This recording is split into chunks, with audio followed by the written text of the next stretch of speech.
Hello guys, good morning. Tayo po ay mag-change oil ng motor ngayon. Ang kilometer po ng motor ko ay naka 1,500 na. What? Kaya kailangan na po natin change oil. Ayan na po ang itim-itim. Oh my God. Pa lang yan. Kaya kailangan na po niyang ma-change oil kasi para hindi mahirapan ang nag-ready na rin po tayo ng langis. Bali guys, nag-i-stack na ako ng langis kasi minsan biglang tumataas. Very good!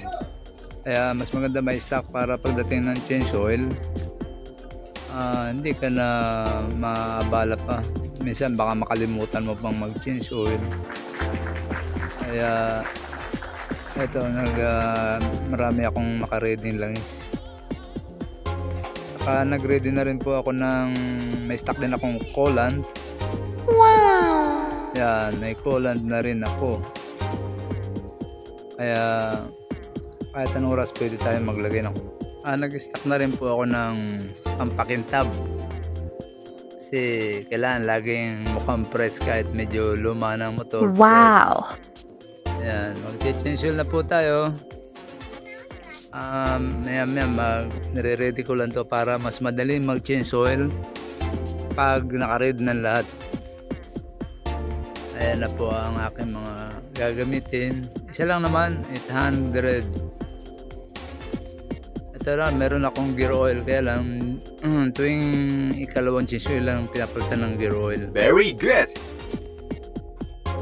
Hindi ko kinakalimutan yung gear oil kasi importante din yan. Yan po yung mga stock ko na pang maintenance. Ito ba, mag-change oil na po tayo. Ito po ang aking langis, 800 yung 1 liter hindi naman naubos yan eh. Mga 800 ml ba yan? Yan, mag-change oil na po tayo. Okay. Ayan na po, bubuhos na natin yan sa ating, meron na rin tayo biniling imbudo. Importante rin yung imbudo para hindi masayang yung langis sa pag bubuhos. Ayan, hindi naman pwedeng dire-diretso kasi baka mag-overflow dun sa mismong butas. Ayan na po ang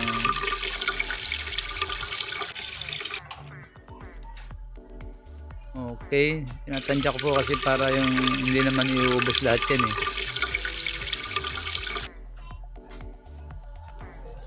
Okay na. Ayan na po, tapos na po tayo mag-change oil. Bali, tatakpan na natin yan, sabay sisiting natin yung gauge. Guys, ang itim ng change oil ng yung pinagpalitan, 1.5 pa lang yan, 1,500 km. Oh my God! Kaya guys, lagyan po natin ang ating motor para matagal ang pagsasama. Thank you.